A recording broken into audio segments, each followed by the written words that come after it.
Welcome back, lacrosse fans, to the President's Cup here in Whitby, Ontario, at the Iroquois Park Sports Centre and on JVI, streaming live on YouTube as semifinal one is done, and it was a thriller, Patty. 8-7 Muskies over the Miners as they pull off the third period comeback. And now we shift our attention to semifinal number 2, Rivermen and Merchants, a rematch of the Ontario Series final that went the way of the Merchants. As we'll have a look at our players to watch here tonight, Tyler Brown is the man to watch here for the Rivermen tonight. TB 72, dish and dimes all tournament long, 14 assists, sitting tied for second for most helpers. He has been the quarterback of this Rivermen offense. And on the other side, a quiet President's Cup. That's because he has been playing with the Peterborough Lakers of the Major Series lacrosse, but the one game he had 7 points. Blow the whistle. Let's play some lacrosse. Shout out to everybody back on Six Nations territory of the Grand River, who I know are tuned in and getting a little medicine here tonight as they watch their Rivermen. As the Merchants in the orange, Rivermen in the white. Pat Gregoire, Matt Carrick, and myself, Jake Elliott, alongside here for this one. Here is our player to watch, Braden Saris, as he'll come to the top side and feed into the corner. Good ball movement here to start for the Merchants, but late in the shot clock now. Ty Belanger gets the start here for the Rivermen, and he'll make his first stop rather easily as he looks to outlet here. A little press from Brooklin, and they might force a turnover. As they do. Nicely done there, as the Rivermen have yet to play a shift on offense. A lot of great offensive weapons on this team, a lot of firepower, but I think the lifeblood of this team is the athleticism on both sides of the floor, whether it's a forecheck or transition, as Pfeiffer has a good chance there, takes to the rack, but it's going to be a crease call. He took the quarterfinal matchup against Winnipeg off, and it's been an off day for both these teams, as they had Thursday at the President's Cup off, so they're about as fresh as you can get when you play 5 games in 6 days. As Deacon Knott back between the pipes here for Brooklyn. No surprise there. He has been excellent through the round robin and quarterfinals, as he is 4-0. As Dent Miller from outside, rebound chance in front. Scooped up there by the Merchants, and away they come as your officials here for this one. Ontario heavy, as you would expect here for these two Ontario teams. As Marinier will set it up for McLeod, and the Merchants on the board first. And there's those offensive weapons from Burlington, Minto Cup champions, and the chemistry is on point here with Brooklyn. This one's going to be a bit of a pseudo transition opportunity. Saris finds Marinier, who finds McLeod knocking on the back door. McLeod from Marinier and Saris. Music to the ears of Burlington lacrosse fans. And maybe another chance coming here for Hickey right down the pipe, and test Belanger high as your officials. Joel Furman, Ontario, Trent Bray, Can-Am, Mark Sands, Ontario, standby. Guess what? Ontario, Jeremy McNaught. Loading up is referee in charge, Andrew Ecclestone, for this Ontario matchup. 1-0, and the goal from McLeod. His 7th of the tournament. There's a good save there for Belanger, and it looked like a bit of a trip. I thought so, indeed. He was trying to break away and then just went down from behind, and the Merchants will make them pay off of that turnover. As a nice little corkscrew there for Marinier makes it 2-0 quickly. Unfortunate bounce for Six Nations, as you probably think you got at least a possession call, if not a penalty. But this is the swings of lacrosse. Within a blink of an eye, it's a quick possession for Brooklyn. And big Alex Marinier showing off why he is, we'll get it, block here. We'll get to it later during the intermission. It was a beauty. Trust us. Yeah, I do. I trust you, Patty. As the ball loose at the side of the crease, and Knott will get a possession call here. They'll keep it with Six Nations, who are on their heels, to start this one down 2-0.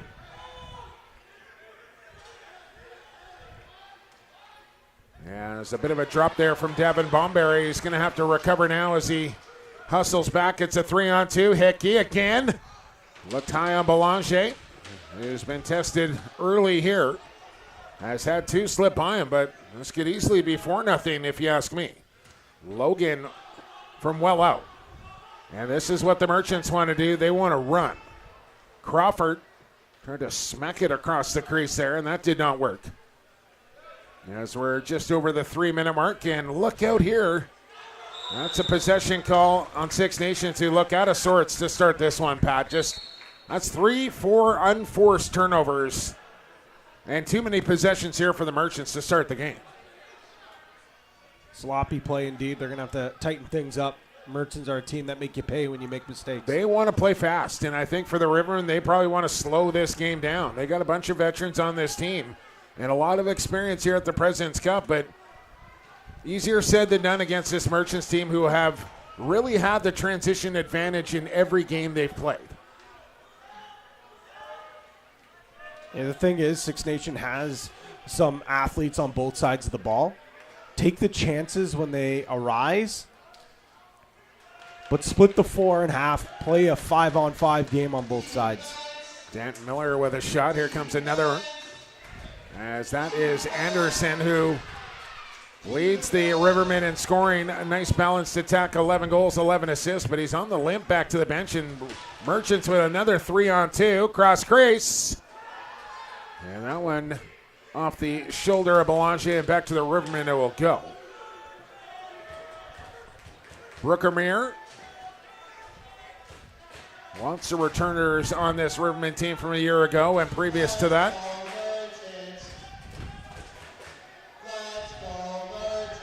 As a turnover into the crease of Deacon Naughton, an outlet here to Crawford, and here come the Merchants in transition again.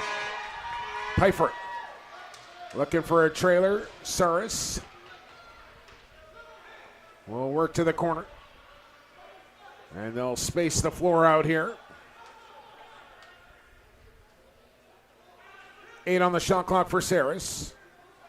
Into the middle now. Skip feed into the corner. Bobbled. 3 on the clock. Pfeiffer into the stick of Belanger. Controls the rebound nicely. Now, can the offense get going here for 6-9? They've had a hard time just gaining the zone. But they'll get set up here. Greg Elijah Brown. Hard feed to the crease. Intended for Tyler Brown. And that possession ends rather quickly. I mean, look at this, Pat. They're across the center stripe in 24 seconds on the shot clock. That's the athletes, the speed that this Merchants team just gives all sorts of fits to teams. They play fast in all areas of the floor. I think they've managed their roster quite well through the week as well, spelling guys out when they can. But got the top lineup in there tonight for this big semifinal. A trip to the finals on the line here. You win, you're playing the Muskies. You lose, and it's the Miners for bronze. 6 minutes gone.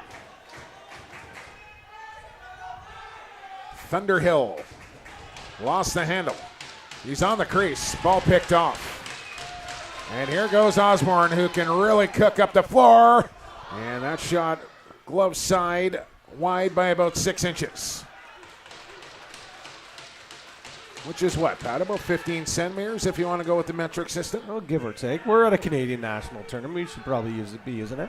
I don't know why that is, but I can't get the imperial system out of my brain. Feet, pounds, miles per hour. Another time. Late in the shot clock. Did register on goal there from Kerrigan, but maybe a half tick late. I know the Rivermen have seemingly kind of found their rhythm here a little bit after a frantic start here for Brooklyn. Getting them the 2-0 lead. On the drive, Anderson, and there's Deacon. Look out as that one rolled out of the pocket and not. And we'll get a interference call here on Brooklyn as we saw some dramatics down the stretch. A goal stick check on Damu, deemed legal. And you kind of had a feeling as Damu playing for the Muskies and the Mitchell brothers, of course, famous for making wooden lacrosse sticks, and they made Damoud stick, and he knew Digaliwade Mitchell, when the call was made, he looked over at Cornfield and said, you're not getting the call. I know it's legal. And Jordan kind of put his arms out to the side saying, well, I had to try something. With 60 seconds to go and down a goal, and that took them to the penalty box. And here comes the Rivermen to the penalty box. As see what number it is. It's Brooker Muir on the far side of the floor that has been identified. As Joel Furman will make the call. Holding is the violation. You know, watching these three, especially with Marinier and Saris, we'll get the second goal here that we didn't get a chance to look at. Is that not a trip right there? I mean, I'm for sure not a ref. Still doesn't take away how nasty that finish was from Marinier, but I mean, that's got to be a penalty. Saris stopped by Belanger, is poking into the crease there. Was Pfeiffer. But getting to that point, you almost wonder, you see Saris and Marinier and McLeod, how well they've played in their junior careers together, how well they're playing here. Is it tempting for one Jamie Dowick to use two of those three picks at the start to build something together with guys that have played with each other for a billion years? I'm not convinced Dowick's going to have all three of those picks by the time it comes to make them. We'll see. He's been known to shell out a first rounder or two. Jamie, I hate first round picks. Dowick. He kind of likes them now. Yeah, maybe not this year with the top three in a row. That is masterclass stuff there too. I can't remember. I don't know if it's ever happened where one team has had the first three picks in the draft. I know the Swarm back in the day, they had like 3 out of the first 5 or 4 out of the first 6, something like that. But 3 in a row, 1, 2, 3. Yeah. Anyways, for another time here, pal, we got a semifinal to focus on here with the Brooklyn Merchants up 2, the Rivermen down a man, but in possession here. Shot clock winding down. Anderson on a spinner. Got some good heat on it, but missed the target. And about 20 seconds or so to work with here on the power play as they'll have to hustle up. Saris will set it up. Marinier on the righty shooter. Kerrigan sets the screen. Dunk attempt. Count it.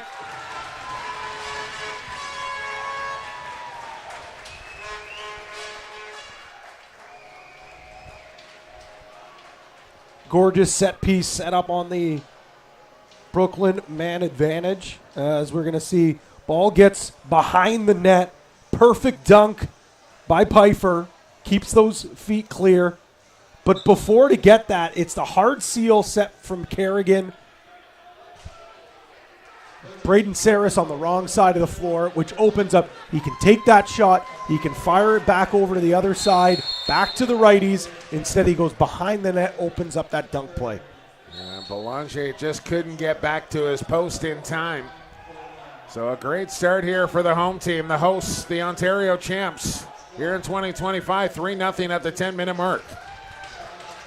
Oh, a hip check thrown there by Muir. Got a good chunk of hickey, but he made the play ahead.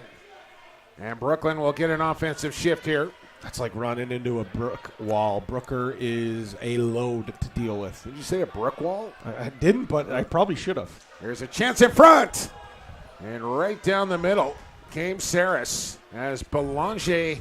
Again, 3-0 here, Pat, but this could be a lot worse right now if you're Six Nations. You better be giving your goalie a tap at the end of this period. Miller will try and get the boys started here for Six Nations. Into the middle. Feed down to the crease. Thunderhill. Clip it on a quick stick.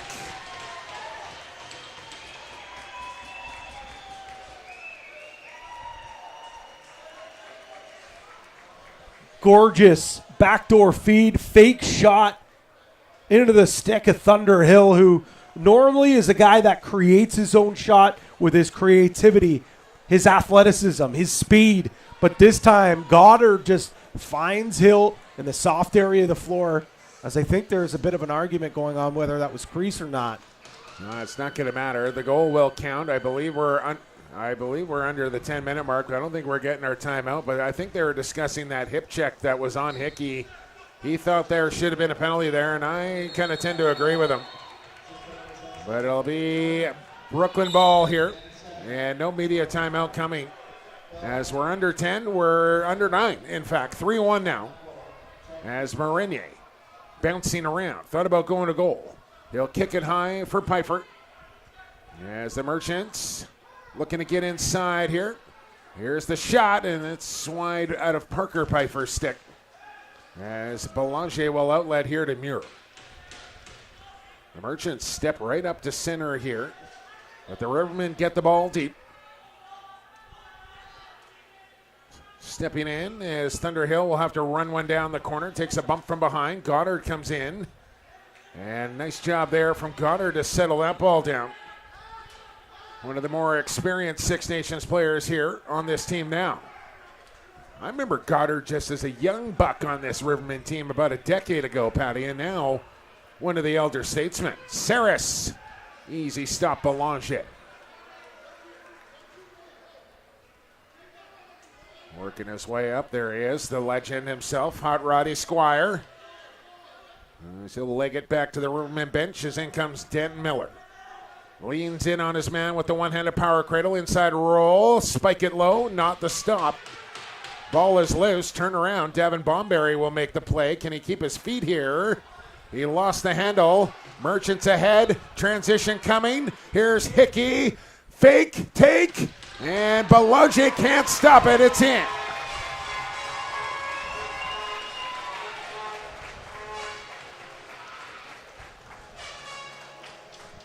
He did all he could, but Hickey just too fast, too many moves, lost the shoe in the process, Petty, but still gets it to go. 4-1 Brooklyn. Literally running out of his shoes. Jacob Hickey, the former captain of the Toronto Beaches, joined that Georgia Swarm team halfway through the year.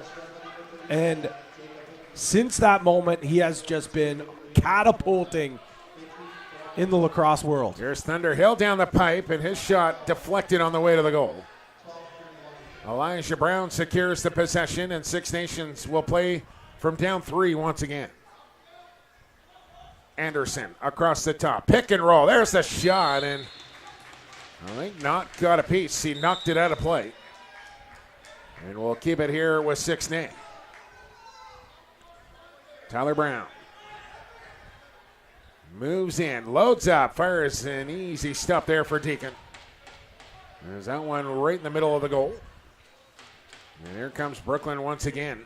Under 7 we go. And what is a fairly full Iroquois Park now is, I think, just a lot of patrons were out enjoying a little fresh air, maybe a couple of icy drinks and some grilled meats potentially before this one. Sounds pretty good to me, Gregoire. It certainly does. Tough run up there for big Tyson Bomberry. He'll get sent down. Coming in to scoop it up was Bomberry.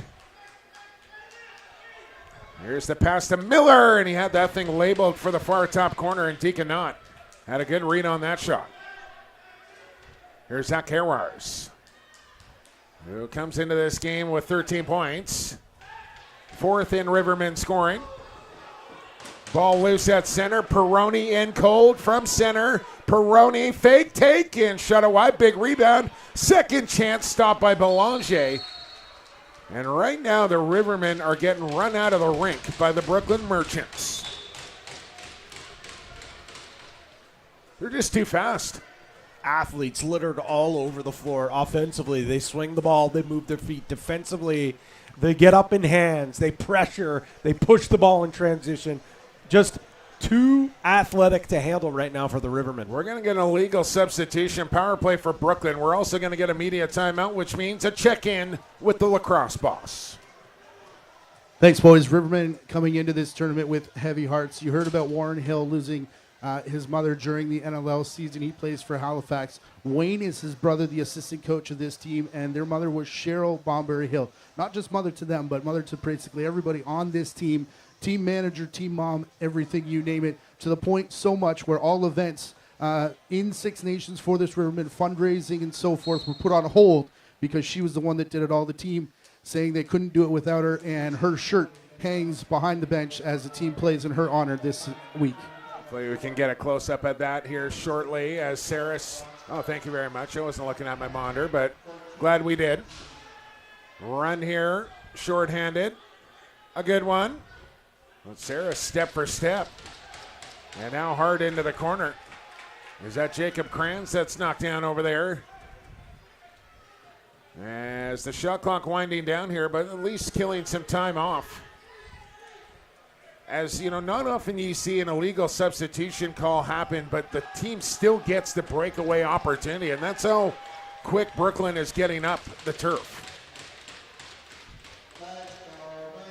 Under 5 we go. Can somebody pull that microphone out of that man's mouth, please? As the Brooklyn power play will get set up. What's he saying down there, Pat? Saying, let's go, Merchants. Oh, you sure? Saris had his pass picked off. Ty Logan with a good interception. I mean, it's a microphone. You don't need to put that thing that close to your mouth, Pat. Mikey Smith, he's getting the people buzzing. Just be good if you could actually hear what he's actually saying, is all I'm saying. 35 seconds to go here in this power play for Brooklyn with a 3-goal lead. As they get the horseshoe set up, Kerrigan, Parker, as Marinier to the ball, Sepshot, Belanger. Got the stick down in time, outlet to center, a good one. Elijah Brown thinking about it, but good recovery defensively there for the Merchants, and Reed to cut him off. Now Anderson, who has played a lot here this week, and you got to wonder how full the gas tank is here late in the week for a guy like Anderson, who's been playing a lot of shifts and been going to goal quite a bit, and that's taxing, especially for your first couple of go-rounds here at the President's Cup. You know, he's a supreme athlete, though, in great shape, goes to school at Yale, so lives in the weight room. Fitness, certainly it, but Prezi shape is different than any other shape you can be in. One of the best lacrosse facilities you're ever going to see at Yale, courtesy of Joe Tsai, of course. Good feed there for Belanger. Muir parked and waited for it to drop into his pocket. That was dropped in a bucket. Oh, my goodness, what a feed. 3 minutes to go here, Davin Bomberry. He'll feed near side to Zach Hairwires. Got the step on his man, little crowbar, free hand, looking for a pass off, nobody open, pirouette, Zach Hairwires, and Deacon Knott. Maybe his best stop of the period right there off of 5 and white. Numbers for the Merchants again. Elliott tried to thread one through, and it was knocked down. Great stick on the back check from Blake Gibson McDonald. Just one game played in this tournament, was coaching the U20 Haudenosaunee team. I know he has provided a bit of the spark since coming back here. There's Anderson, toe drag, reaching shot, Knott fights it off, gave up a rebound, but the Merchants surround it. And Volkov says, let's slow things down here a little bit with this 4-1 lead and a couple of minutes to go in this opening period. The Muskies await the winner of this one. The Miners await the loser. Pfeiffer, the only two teams without a loss this week are Brooklyn and Snake Island. The Muskies, the only team to beat Six Nations this week, who have a 3-1 record coming into this game, a 12-9 victory for Snake Island in that one. As these two teams have not played here at the President's Cup, but played multiple times in the regular season and in the Ontario final. And they all went the way of the Merchants. But here at the President's Cup in a semifinal, it can be a different animal, but the Merchants have handled it well so far. Putting up 4 so far in this first period, looking for more. They'll get a late reset here. A good shot from the outside just to force Belanger to make a stop. And he couldn't control the rebound as the new 30 goes up on the board. Marinier starts it through Saris. He'll swing it out wide. Hard feed across. Did that catch a stick of Logan? Cutting through now. Belanger on the short side pipe. Shoulder stop. And again, a tough, Marcus Elvin with a bit of a sketchy bounce pass there for Logan. Just run that across or give it to him in the air. No reason to throw the bouncer in that situation.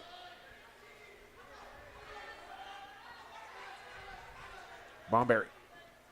Here's Brown, and it took too long to get the shot off, but it did go off a Merchant. And now does Six Nations want timeout? At minimum, they will call Belanger to the bench. And now Paulus says, yeah, we do want the timeout here.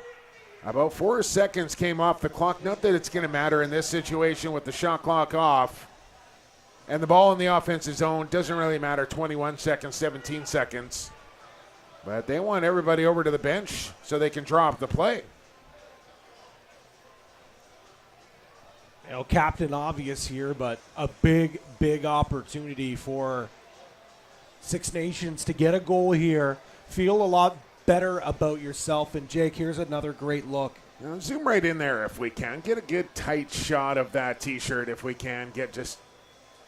All right, well, it's as close as we can get, Patty. But the significance does not change regardless here. And, sometimes when you're playing for a little more than just the logo on the front of the jersey, it can take you a little deeper into a tournament like this. It certainly can. And from the start of the season, they said that's who they were playing for, playing with heavy hearts, wanted to win that trophy once again. And you're right. We talk about this being a medicine game. I know the community certainly helped rally around that tragedy with this team. All right, back underway we go here and into the final few seconds of this one. Got to shoot the ball here. If you're Anderson, he will, and Deaconot will make one last stop. To end the period, number 1. It was a good one here for the home team as they jumped on Six Nations early, running and gunning here in that opening 20 minutes. They put up 4, hold the Rivermen to just 1. It's a 3-goal lead here for Brooklyn after 20 as Matty Carrick going to stop somebody in his tracks down there, and it's Zach Hairwires, who probably the last thing he wants to do is talk to Matt Carrick or us here on the YouTube stream, but that's exactly what he's going to do. Down to the turf we go, Matt Carrick. Thanks a lot, guys. Don't blame him. Zach Hairwires after that first period. Seems like a struggle on offense for you guys right now. What needs to change in the second? I think we just got to take our time a little bit more and get the pregame jitters out and let the ball do the work and, just work as an offense altogether. Very familiar with the team on the other side, obviously. Very familiar with Brooklyn, having played them either 5 or 6 times this year. Does that change how you set up for a game like this? No, I think we stick to the same game plan, make a couple little changes throughout our game, but we're a full roster tonight and just like them and just got to keep battling between the lines. Team has been here before, so what's it going to take to win this game, get to the gold medal tomorrow? Just 5-minute segments and just sticking to the game plan and doing the little things and getting in the dirty areas and making our chances count on a good goalie. All right, Zach, appreciate you stopping. Thanks. Good luck. Thank you. That's Zach Hairwires of the Rivermen, who are down 4-1 after the first period. We'll take a quick timeout, bring you back to semifinal number 2 here at the President's Cup in Whitby.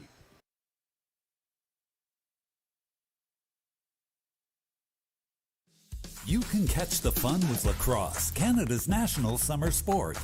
Everyone can experience the excitement of lacrosse, where fun meets fitness and friends are made.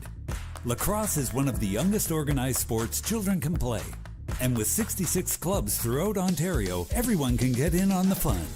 Visit playlacrosse.com. Our interactive map will help you find a lacrosse club in your area. Join the Ontario lacrosse community today. Ask a parent before going online. From our unique origins to the modern game, the global lacrosse community has been preparing for this moment. Together, we step into a new chapter of growth, competition, unity, and inspiration for the next generation. Welcome to a new era of lacrosse. At the Olympic Games in Los Angeles, we continue growing together. Join the journey. And let's make history in LA and beyond. A new era of lacrosse starts now. From grassroots to major international events, Sport Durham's award-winning edge is the care we take to create memorable participant experiences and lasting legacies. Collaborate with Sport Durham to host your best event yet. While you're here, be sure to visit durhamtourism.ca for things to do across Durham Region's 8 vibrant communities.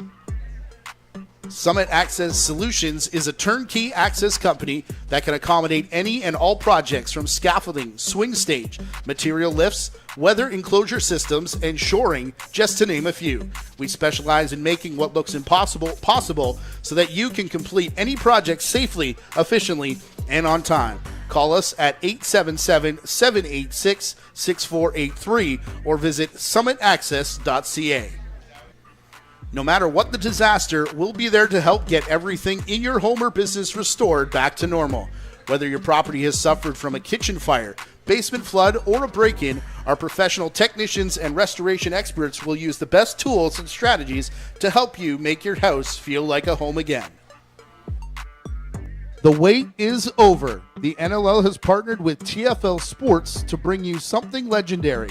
Not since the days of the 1993 MILL has Pro Box Lacrosse seen premier collectible trading cards. The most comprehensive, officially licensed NLL trading cards ever, featuring legends, rookies, game highlights, and more, all dropping in October. Pre-order yours now before they are gone at shop.tflsport.com. With this many stars, you won't want to miss your chance to chase greatness. Whether you're just getting into lacrosse or a seasoned veteran ready to upgrade from that old broken down smelly gear, Twisted Heads Custom Lacrosse has you covered. We specialize in custom head dyes trusted by the pros and stringing for all ages. Follow us on Instagram at twistedheads_lax, and you can also stop by the Warthog's Den at 203 Simcoe Street, Unit 8, Peterborough. Can't make it? Don't worry. You can find everything you need right at your fingertips at twistedheadslax.com. Unleash your inner warthog at Twisted Heads Lacrosse. At Special Benefits Insurance Services, we're more than just an insurance agency. We're a family proudly serving Canadians nationwide since 1993. For over 30 years, we've helped families and individuals find the right health, dental, and travel insurance, always with friendly expert advice that's completely free. Whether you're planning a trip, protecting your health, or making sure your loved ones are covered, we're here with clarity, care, and decades of trusted experience. Special Benefits Insurance Services, where family values meet trusted guidance. Visit us today at sbis.ca. Town Brewery is based right here in Whitby and focused on strengthening our community through good work and good times. Check out the brewery just around the corner at Brock and Victoria, where they brew tons of lagers, sours, and IPAs. And if you've never been, be sure to hit up the Pump House Town waterfront location just down the street on the shores of beautiful Lake Ontario.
Rio on the JVI Sports Network's first intermission.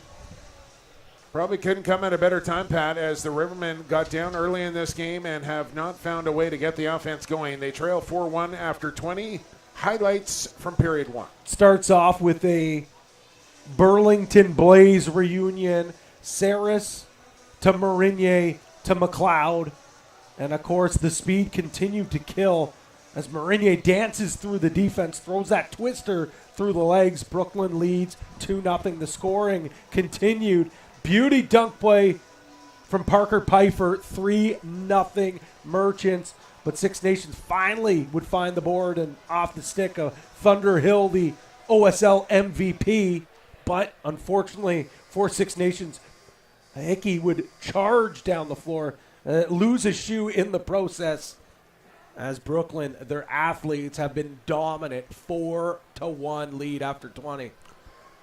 More to come here in the first intermission, including another check-in down on the turf with Matt Carrick.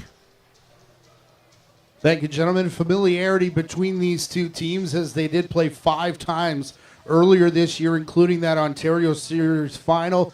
11-3 in both games, Brooklyn winning the final 2-0. So I asked each team, when you are such familiar with an opponent, do you change anything? Do you look to this game before playing in the President's Cup and have any different messages? Both of them were a very clear and flat no. And to be honest, the cliche answer that I was pretty much expecting, Six Nations saying there's a bit more on the line, but they're still treating it as just another game. Well, on the other side for Brooklyn, head coach Ryan Degerden telling me that they've been building for this moment since last summer, and now that it's here, basically there is no pressure. This is what they've been expecting and waiting for, and they almost expect to be in the game tomorrow as well.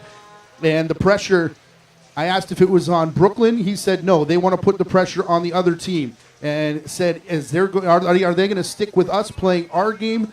And if not, if they stop this guy, there's another one, and there's another one, and another one. Thought they were well positioned, as we saw in that first period. 4-1 for Brooklyn, and Ryan Degerden fired up when he gave me that pregame talk as well. I thought I should put the pads on and get out there. Hey, money to see that, Matt Carrick. Let me tell you, as the Rivermen come back out onto the turf, the Merchants as well, in a brief chat between the two coaches prior to the period. As we have a look at the schedule here, we saw that 8-7 dramatic comeback victory for Snake Island in the third period over Edmonton. We have this one here tonight. There's the championship layout for you. Bronze medal game, 3 o'clock Eastern time. Gold medal game at 7. Teams are at center to go and set to go for period 2. Blow the whistle. Let's play some Tawaraton as the Six Nations Rivermen will claim the opening possession. And if you're Six Nations in this locker room, you could say, listen, guys, we probably couldn't have played much of a worse period, and we're still only down 4-1. Big reason is because of the play of our goalie. Let's not throw them the wolves. Let's have a better effort here, a better buy-in to taking away transition and really lock in here. And the other thing that they have to be aware of here in the second period is, they got caught in transition a bunch of times in the first. It's even more dangerous here in the second with that short run to the net from their bench here in period 2. Maybe transition here for the Rivermen. Yes, sir. Zach Hairwires will tuck it short side. And that's a big early goal here for Six Na as Hairwires makes it 4-2. Hairwires told Matt Carrick in between the periods, we just need to calm down, get those game jitters out of here. As he just takes this today, he said, hey, let's be patient. No patience here. As he recognizes a transition opportunity, runs up a little bit up floor, sees the slide comes, tucks it in short side. Aiden Fern couldn't win the draw. He'll go back and play defense as the crowd continues to file back in the building from the festivities. Out behind Ty Belanger. And a good crowd on hand here for the home team in this big semifinal matchup at the Prezi. Late in the shot clock here for Kerrigan. He'll get the return feed. Quick pass, McLeod, and where is it? Belanger's got it underneath him on the right side of the goal line if you're a Rivermen fan. Jake, this Merchants team hasn't lost since June 8th. It's, 2 months nearly now that they haven't been given an L. But the last team to do so was this Six Nations team, as Hairwires does it again. Heating up for number 5 as he gets goal number 3, his second of the game. 1-goal game, just like that, to start this second period, a minute and a half in. This one's not transition, but very similar. Throws the flippers on, goes for a swim, takes this to the rack. Instead of shooting early, this time he recognizes Deacon Knott, steps up, little twister, beats him on the near side. That's my plan tonight, Pat. Stay out of the poker room at the hotel. Go for a swim instead. And look at that. Just like that, blink of an eye, they're down just one. You got to keep the faith. There's a lot of lacrosse left here. Just chip away slowly. You beat this team before. You know you can do it. And I think Six Nations has been a team as here's a chance for Kerrigan as he pulled the string a little too tight. Somehow that missed everything in the ceiling. A little big swinger here, and that one wide as well. I think Six Nations, they didn't play poorly against Snake Island in their first game of the tournament, but I think they've shown some steady progression, getting better with each game. And we'll see if that trend continues as Bomberry lost the handle. He's going to have to rebattle. A little push on the back there from number 9 will draw a call. He's had a bit of a tough start here for Six Nations. Has the younger brother of Brendan Bomberry, who will be off to the Mann Cup in New Westminster beginning September the 5th at Queen's Park Arena. As the Chiefs look to go for 3 in a row, the Merchants snap the 2-goal run here from Six Nations. They go back up 2 as McLeod with his second of the evening. Nice ball movement, east-west. Kerrigan gets it over to the righties, back over to the lefty, McLeod. This is an NLL shot from an NLL prospect. Give him about a week, and he's going to be a top pick in the NLL draft. Fern won the draw, but knocked it the wrong way, and there's the Merchants. Right off the face-off with a dagger, Alexis Samard sends it home. Bonjour, Alexis. Big goal in transition from the Pride of Terrebonne, Quebec. But it looks like Devin Pfeiffer going to get an unsportsmanlike penalty no, you don't after like this. That. You do not like that. You just scored 2 quick ones in a row, and you had all sorts of momentum. And then Pfeiffer, you just scored. What are you taking an unsportsmanlike call for? Crazy. You're the team that just scored. Yeah, that's your captain, too. I understand a couple of, little lip service to the goaltender walking by, but walking directly in his crease, you're pushing the line here, Jake. That's taunting. You can't do it. So, chance here for the Rivermen, and you got to make the team like the Merchants pay when you get an opportunity like this. Anderson. Miller, low drive, not stick save, and he's up with it quickly and wants to go. This one well overshot his intended recipient. And Ty Belanger will take it off the bench.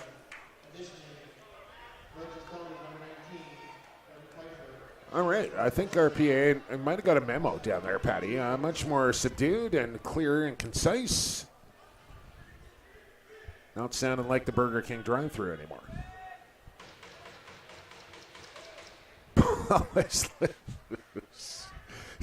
You just leave me hanging. I expect you to make a comment on that. You're just not going to do it. It was funny. Anderson gets the reset shot. Minutes ago here in the power play. Could have been Wendy's. Miller. Pass knocked down as he tried to thread it through the defense, and that's not one you want here, especially when you get the reset. Work that ball around the perimeter before you try a skip feed like that. Deacon Knott behind his goal, through the crease, first to tie. Whoa. What are they calling there? Back in? Full transparency, Jumbo, writing down notes. I actually did not see what happened there. Knott was in his crease trying to pull the ball back in. I don't know if he came all the way out of his crease to do so. Anderson! There he is. Brings the liquid smoke. And it's 6-4 power play goal for Six Nations. Anderson has been absolute nightmare fuel for goalies all President's Cup long. Greg Elijah Brown with a nice seal. goes over, frees up space for Anderson, and that is a monstrous windup. Huge shot, huge goal to bring this within 2. They needed that one there on the power play, and Fern needed that loose ball there, tried to scoop it one-handed, and it cost him. That's one where you got to stick to the fundamentals, Hayden. Get low, 2 hands on the stick, scoop through. Things you've been taught since you were a youngster. Belanger looking behind him. You know, I get it. You're late in the week, body's feeling it, and you try and one hand. I know I'm focusing on loose ball here, but every possession matters in a game like this. Elijah Brown finds an open man. It's hair wires on the rocker step. Roll to the goal line. Shovel feed. Elijah Brown over the shoulder. Wide. Hickey with a chop in a second. A late chance there. Sails into the corner. And it'll be a shot clock violation on the Rivermen. Speaking of locking in for loose balls, Elliott just missed that loosey. Lucky for him, though, clock was expiring, so not going to hurt his team there. 5 minutes gone here. Turnover, a quick one on the Merchants. Nice little flip ahead. Logan couldn't play it cleanly, but it'll work out okay. Kranz coming in. The pick from Logan is, I don't think Miller thought that pass was for him. It was. He'll get it anyways. He'll run to the middle of the floor. He'll shoot it high over top of the crossbar. And it'll just lay in the crease of Deacon Knott. Soft turf here, this old Riptide turf, Patty. Not a lot of big bounces on this stuff. No, definitely some dead spots out there, that's for sure. Crowd imploring the Merchants for another goal. As a couple of Rivermen hit the deck, the ball will ricochet high and back across center and be Six Nations possession 6 minutes into the second.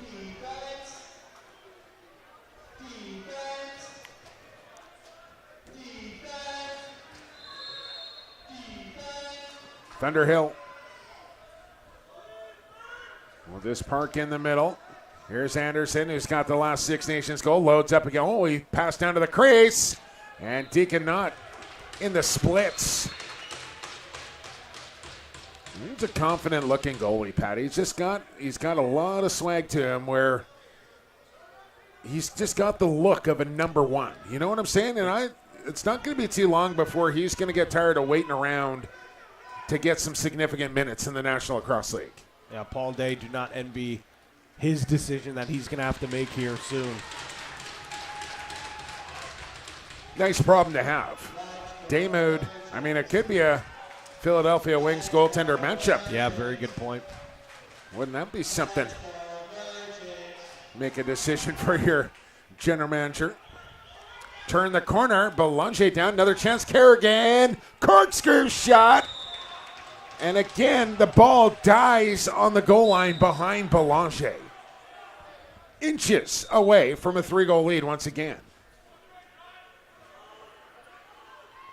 How about the resurgence of Ty Belanger, once an NLL goaltender himself in Vancouver? Yeah, one of the best stories of the President's Cup, and it's been littered with great stories. But revitalizing his career here with the Rivermen. But I'm going to go back. Colorado, too? Way back? Way back? I'd have to double check. Yeah, I'd have to double check as well there. Somebody help us out. Stats department, where are you? Here's my reporter. Yes, I know. Sub shot off the back window and back across center it comes.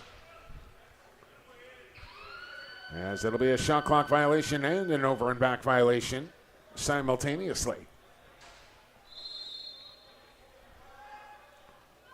As former Brooklyn Redmond great Billy Callan poking his eyeballs into the broadcast booth here as he's back for a little more President's Cup action tonight. And a bounce shot, a good one for Anderson. Shows his outside game and then shows his inside game. And it's back to a 1-goal game. Well, that's the thing with Anderson. He's such a threat from the outside. You have to respect it, but throws this on a dime. Oh, my goodness. He makes everything he does look so casual.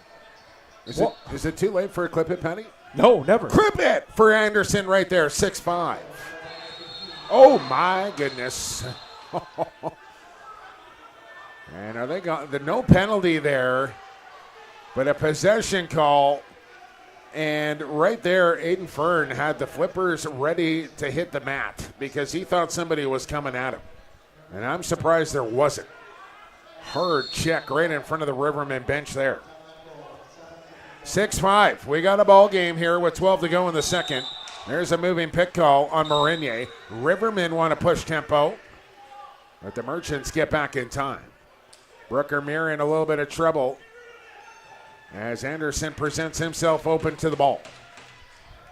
McLeod back on defense here for Brooklyn. Elijah Brown on the post-up step back. He'll feed off to Hairwires. Flip it, Miller. High drive off the shoulder of Knott and out. Six Nations really coming on here in this second period, playing much better ball. A bounce shot from Hairwires will miss the goal. And here comes the Merchants. Just remember, they jumped out to the 3-0 lead. They led 4-1 after 20. So right now, a 5-1 period in the works right now for Six Nations, but still down a goal. Excuse me, a 4-1 period. Boulanger will soak that one up. And Rod Squire still getting it done here at the Prezi for the Rivermen. You can't buy experience, and Rod Squire has oodles of it. Here's Bomberry to the crease, reaching and runs over Knott. He's going to draw a crowd. And I don't think the Merchants want to get wrapped up in this, Pat. I think both teams should probably just stick to playing lacrosse, but I think the Rivermen kind of want to drag this game into the muck here a little bit and see if they can rattle this young Merchants team. Yeah, there's no doubt that I think that it plays into the hands of Six Nations. But at the same time, if you're the Merchants, you don't want to show that you're just going to tuck your tail and walk away and not defend your goalie. We're not quite at the halfway mark, so I don't think we're getting our media timeout here yet. Yes, I knew somebody would help me out, Patty. Colorado Mammoth and New England Black Wolves for Ty Belanger, Yes, along with the Vancouver Stone. That's right. There you go. Thank you very much. Wi-Fi at the IPSC a little spotty for me right now. First line lacrosse. I got to give him a shout out for that. Does fantastic work. The analytics side of the game. Big fan. Ditto. Need more of those guys in our sport. Here's Elijah Brown. Good cut. Goddard over top of the goal. So he came right through the middle. Now here come the Merchants, who haven't really got their transition game going here in the second as of yet, halfway through. No, that's been a big part of the Rivermen getting off the floor on that near bench side and not allowing their athletes to take over the game. Yeah, I think a good coaching adjustment there as well from the staff over there on the 6A bench. Clearly addressed that in the intermission. And now it's time for Brooklyn to try and counter that adjustment somehow, some way. Boulanger over the shoulder to Kranz. He'll get across center as on come the Rivermen offensive players. Bomberry to the ball. He'll wait for another righty to come onto the floor as they got three lefties out there. And it's Anderson, the late man. He'll swing it out wide. He'll shoot, scores! Anderson with a hattie, and we're tied at 6. This kid has been filling it up all week long here in Whitby, and he continues that in the semifinal. You just can't teach this, Jake. This is just given talent. You're born with this. I was not born with that, but he was. Certainly I was not. Anderson, lacrosse in his blood. Gaylord Palace, his grandfather. And you can just tell that is within the family. That's in his blood. Sidearm to the bottom and the back of the net. Patty took a trip to Gaylord Palace Arena yesterday on the lands of the Grand River there on Six Nations. What a piece of property. You feel a little bit different, when you walk onto that hallowed sacred land there. And, man, Gaylord Palace, what lineage there. As back the other way. A good stop for Belanger as he takes one away from Volkov in transition. And maybe, the best opportunity that Brooklyn has had here in this second period on the run.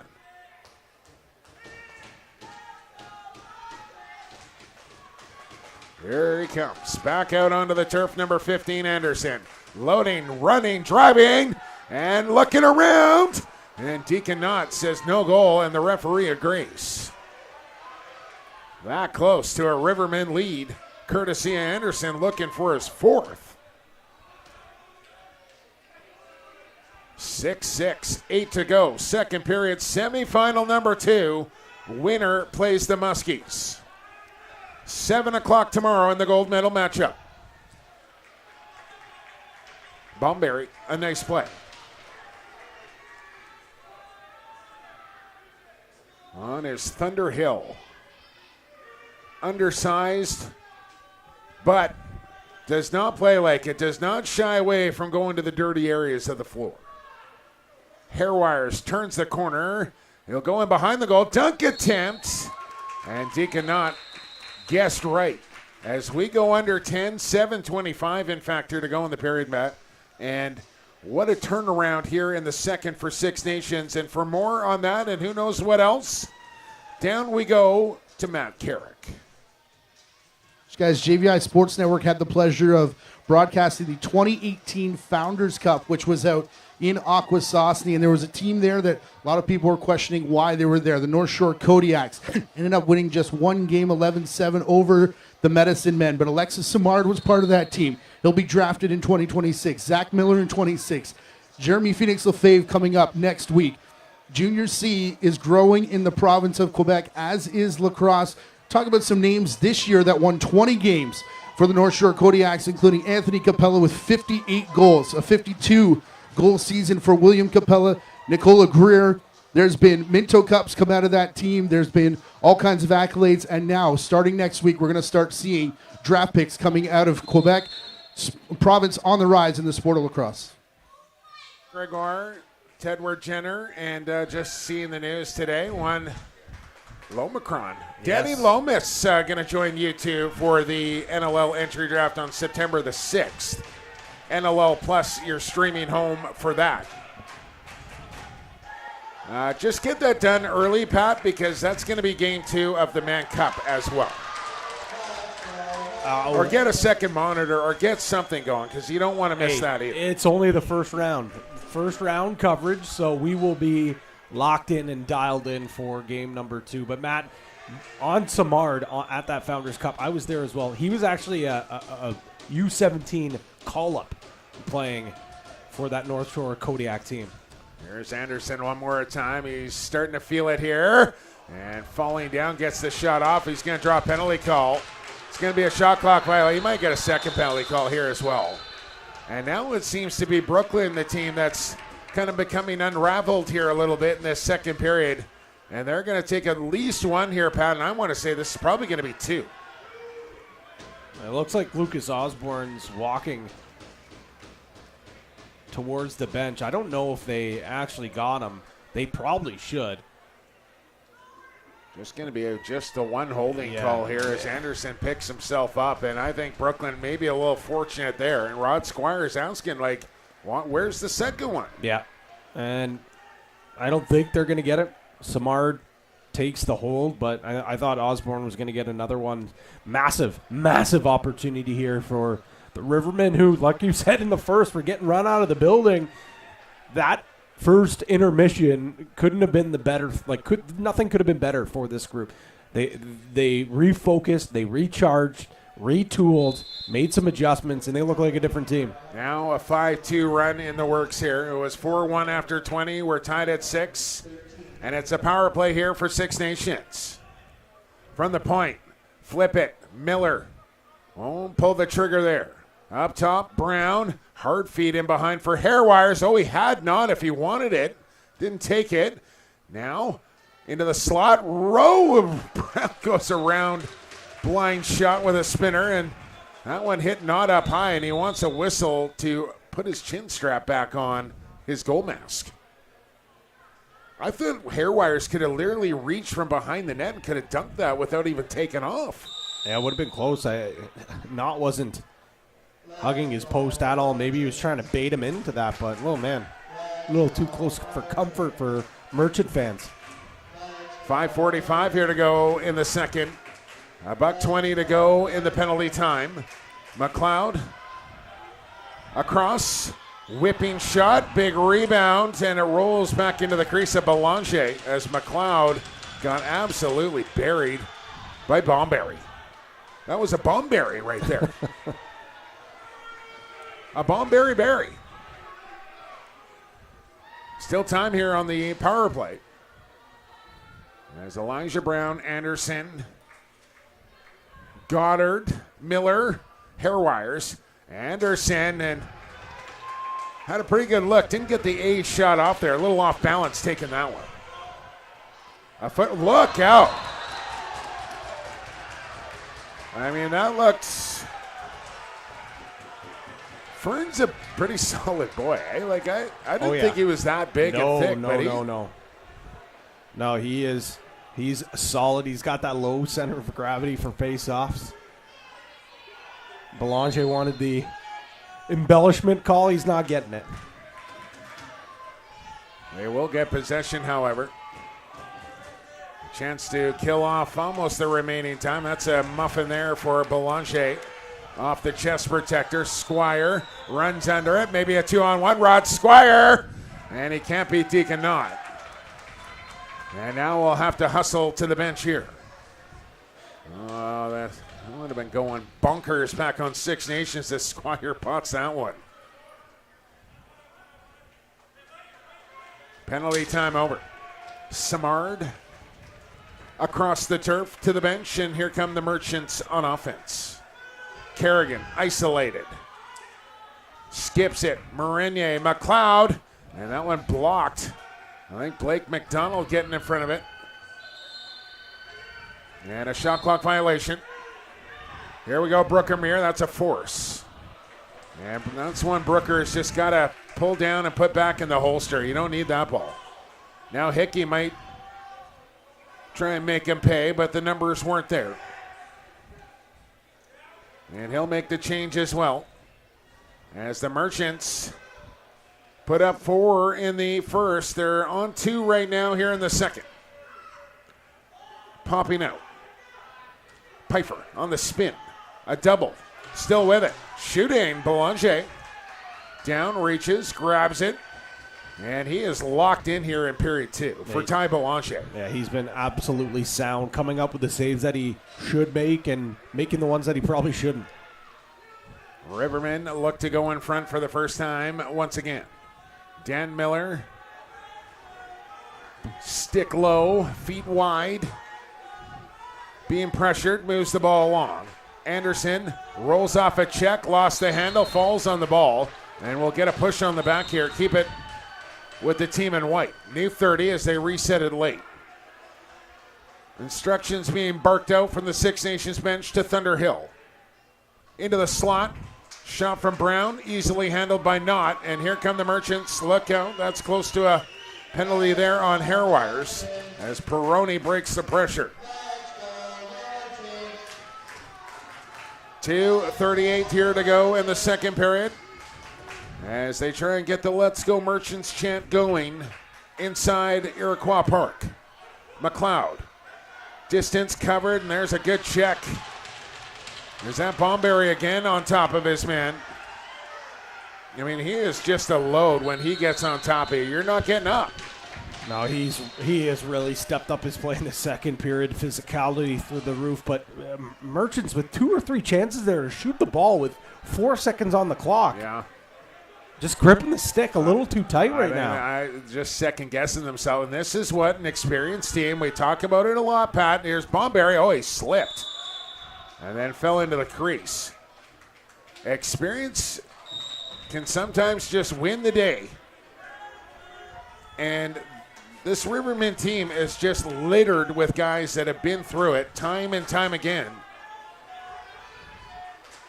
And they're giving the Merchants a little lesson in it right here in the second period. Still, just a tie game, however, and anybody's contest with 21 and a half minutes to play.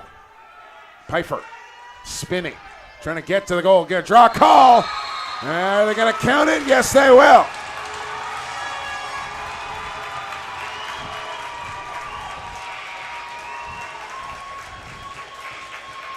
A heck of an effort there. It was going to be a penalty call regardless, but Belanger says, forget that one.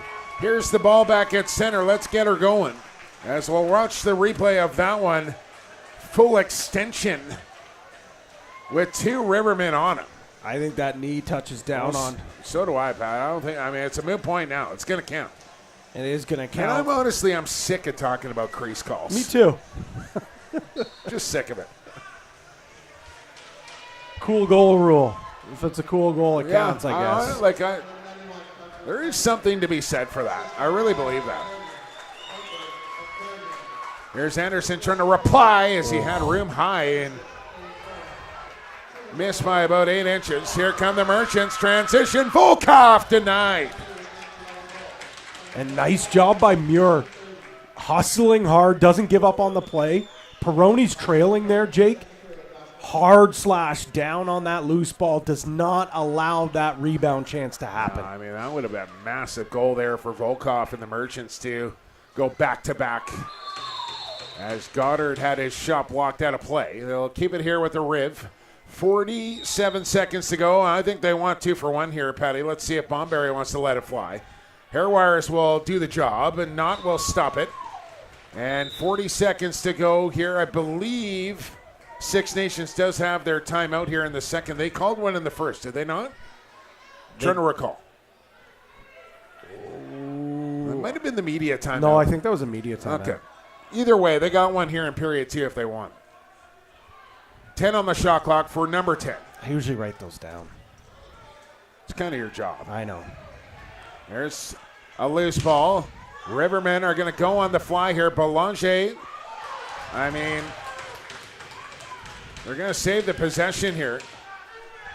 But Belanger's not going to make it to the bench, and the Rivermen are just going to run out of time here in the second period. So they didn't want to waste their time out here. Look out here. Bodies flying around as Elijah Brown was into it with somebody. But all the while, we'll get a replay of this before we get you down to Matt Carrick. But what a period here for Six Nations as they battle all the way back to level ground, and a late one here from Brooklin will give them a 1-goal lead heading to the break. A very similar situation to what we saw in semifinal number 1, as the Miners had a 1-goal lead going into the third, but it was the Muskies who would have the 1-goal lead at the end of the game. What will the final 20 have in store here between the Merchants and the Rivermen? As Matt Carrick, I think he asked politely, and somebody has obliged down there. So let's go down to the turf. Matt Carrick, I believe, has got Mr. Peroni.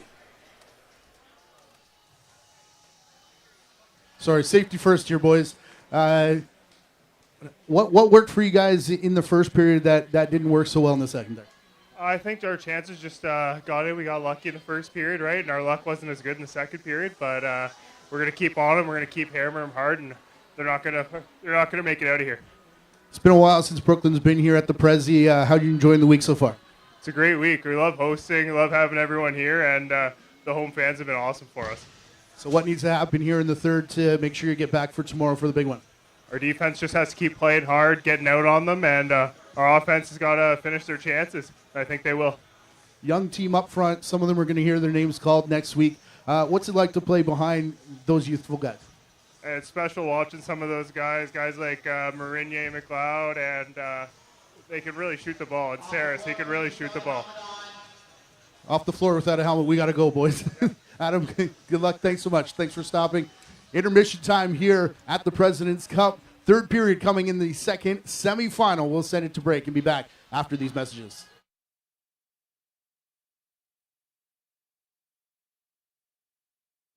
You can catch the fun with lacrosse, Canada's national summer sport. everyone can experience the excitement of lacrosse, where fun meets fitness and friends are made.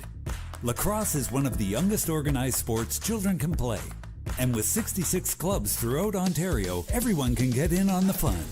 Visit playlacrosse.com. Our interactive map will help you find a lacrosse club in your area. Join the Ontario lacrosse community today. Ask a parent before going online. From our unique origins to the modern game, the global lacrosse community has been preparing for this moment. Together, we step into a new chapter of growth, competition, unity, and inspiration for the next generation. Welcome to a new era of lacrosse. At the Olympic Games in Los Angeles, we continue growing together. Join the journey. And let's make history in LA and beyond. A new era of lacrosse starts now.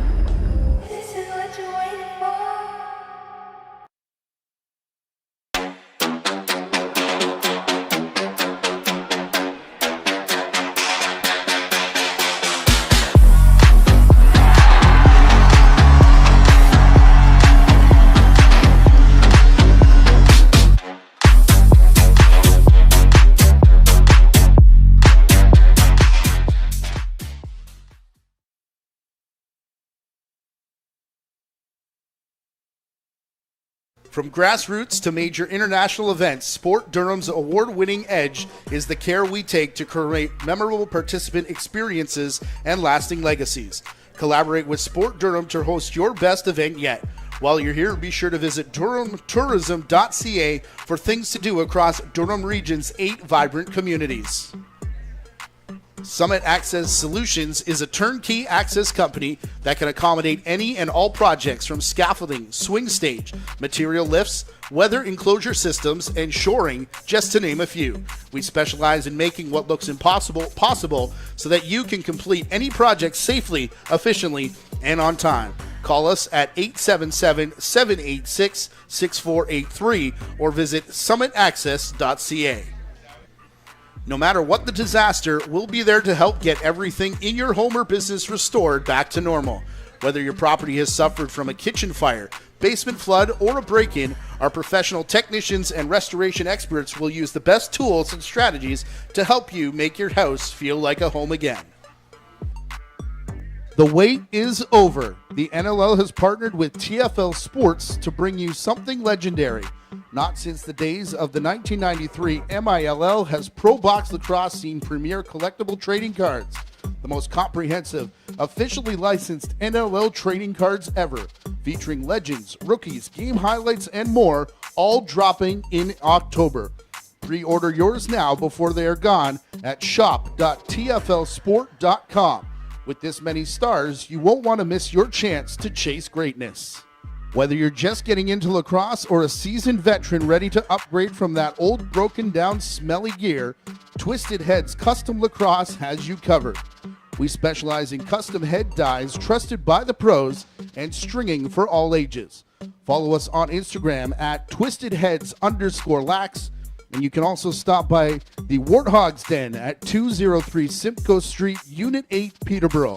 Can't make it? Don't worry. You can find everything you need right at your fingertips at twistedheadslax.com. Unleash your inner warthog at Twisted Heads Lacrosse. Turn your scrap into cash at Langeel's Metal Recycle in Port Perry. We pay top dollar when you bring your metal to our yard. With a strong focus on safety and environmentally responsible recycling, you can trust Langeel's to handle your scrap the right way. Fast, fair, and local, Langeel's Metal Recycling in Port Perry. For more information, please visit www.lmr.ca. Thank you to game day sponsor Eco Airflow, who has been providing indoor air quality solutions to customers for over 15 years. Better air can be found at ecoairflow.com and see how the science of filtration can improve the air in your home.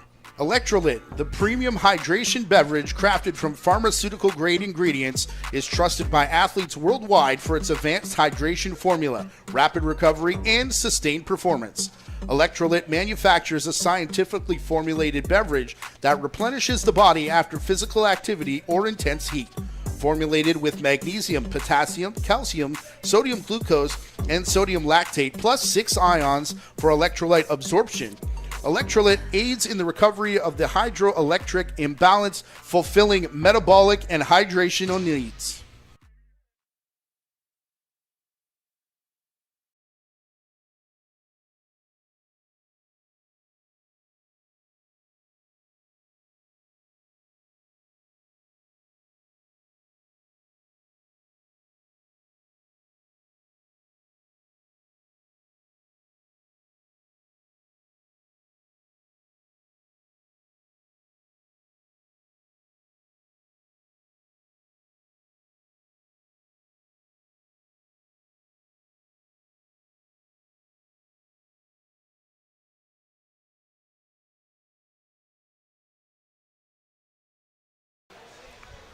Back to the President's Cup, Iroquois Park Sports Centre. JVI Sports Network, YouTube, Whitby, Ontario. Jake Elliott, Pat Gregoire, Matty Carrick. Highlights from period 2. There was a bunch, Pat. Yeah, and a lot to start things off with Six Nations as we see Zach Harawayers scoring in transition and throws on the flipper swim move to a twister. But now Brooklyn, they would reply as we see another chance there in transition. Samard scores, but welcome to the Anderson show. Big bomb from the outside on the power play, and then a nasty move on the inside. The big shot opens up the inside look, but how about the mid-range shot as well?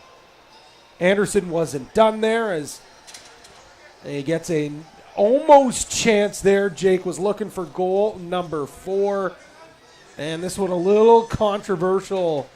There's a few folks were asking me what they thought on that goal there from Pfeiffer. Knee touches down, but no call. And this is where we get some of the rough stuff here, Jake. I feel like you said it. You think that it maybe favors Six Nations a little bit, and I would say they kind of dragged them in the mud a little bit. Yeah. And they got some power play opportunities because of it. Well, here they come, Pat. Both teams back out onto the turf. Ahead of third period action, time for one more check-in with the lacrosse boss, Matt Carrick. Guys, for this one, we're going back to 2016, the last time Brooklyn were in the President's Cup in Edmonton.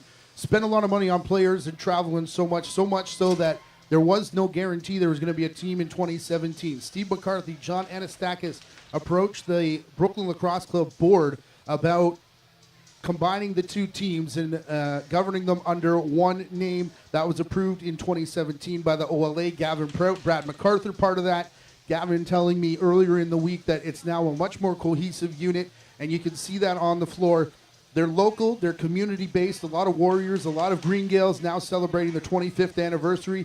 And just a couple weeks ago, also the Brooklyn Lacrosse Club, only 2 overtime goals away from breaking the streak in MSL of 2 dominant teams, nearly making the MSL final. I mean, absolute heartbreak there for the Brooklyn Lacrosse Club. They had it in Game 6. They had it in Game 7. Peterborough found a way, and all for naught, as Six Nations would dust them in 5. But, I mean, what a luxury to have. You're general manager of both teams. You can kind of manipulate your 2 rosters. They did a fantastic job of that all regular season, getting some guys some senior A experience, but keeping them on B cards so they knew that they would be available for this week, this tournament, and this situation right here. You know you're going to face a stiff test in the semifinal no matter who it was going to be against. If you want to get to the final of the President's Cup, you're going to have to win some big games against some good competition. And let's see now, Pat, in this 1-goal lead here for Brooklyn, can they get it done in the 20 minutes that remain and meet the Muskies in the final? Blow the whistle. Let's play some lacrosse. What are you looking at down there, Pat? Just noticing, obviously we got penalties at the end of the period there, but it was Matt Duncan who I thought was involved with the rough stuff with Elijah Brown. But they actually threw Will McLeod in the penalty box. Well, I don't want to say even trade-off, but two good offensive players both having a seat here, and they'll have to wait for a dead ball to get out as we play 5-on-5. Lacrosse Canada rules. A discussion for another time, Pat. Let's focus on the third period here with Saris. Rink wide, wrong side of the floor. Belanger across in time. How about the second period from Ty Belanger as he feeds up to Bomberry here. Into a double team and in some trouble is Bomberry trying to get out of there. Took a low, nasty check. As the kidney pad popped loose for Bomberry as he's got to scramble back as Belanger stood tall there. And that's an easy situation for a goaltender to kind of go to his default, drop down, protect the lower part of the goal. And if he does that, that's under the crossbar and in. Belanger's been so good all week long, but here today, you said it. This could have been a 6-1, 7-1 start to the game. He's held down the fort. Bit of a renaissance here for Ty Belanger. So look for a French word there, Pat. Renaissance. I like it. Thank you very much. Very clever. Full 30 here for the Rivermen. Anderson with the hat trick here for 6-nay. Bomberry right back out. Anderson to the middle, and the shot to the high netting, and they want to tuck it over. Didn't touch anybody. Brooklyn ball. Oh, now the high official says, yeah, it did. I mean, how does he overrule the two low guys? I do not like that call. There's one along the goal line, one even closer to the net, but yet it's the high official overruling the two others. What a slide from Jacob Hickey. Raffle time, Pat. Get them ready. Hopefully the replay department is tracking the raffle numbers. And hopefully you can hear what those numbers are with the microphone down there. Here's Kerrigan. And now it's Pfeiffer. Pfeiffer boys been a little quiet here, and now a moving pick call. As Six Nations will get possession quickly. Brooker Muir, Thunderhill. Muir will come right in and set the pick for Thunderhill, who lets it fly, and Deacon Knott. Great save from Knott. And a nice outlet pass as well. That's a lot of head fakes for a goaltender right there, making a pass. Goes through quite the warm-up pregame when the lights strip on. Does Deacon Knott plays a lot of catch off the window with both hands. Goes through a full pregame routine each time he's about to take the goal. As Kerrigan inside, and he shot it wide somehow from point-blank range. Who's going to get the first one here in the third? It'll either be a 2-goal lead or a tie game. Tyler Brown, hair wires, had a nice start to the second. Anderson on the drive low, fake it. Still Anderson, shoot it, and not. Good stretching stop there. That's why you stretch prior to the game, kids, right there. We should maybe do some stretching before the game, Pat. That's not a bad idea. Corkscrew shot right out of play. And Six Nations ball once again. No luck? No luck. Maybe tomorrow, Pat. We got the final tomorrow. Yeah. Bronze and gold medal games. 3 o'clock, 7 o'clock here on the Just View It Sports Network. I'm telling you, it would have been maybe the next person after. Ugh, heartbreaker. Yeah? That close? That close. Oh, Patty. Now you know my pain for about the last 2 years. Trying to win it 50-50.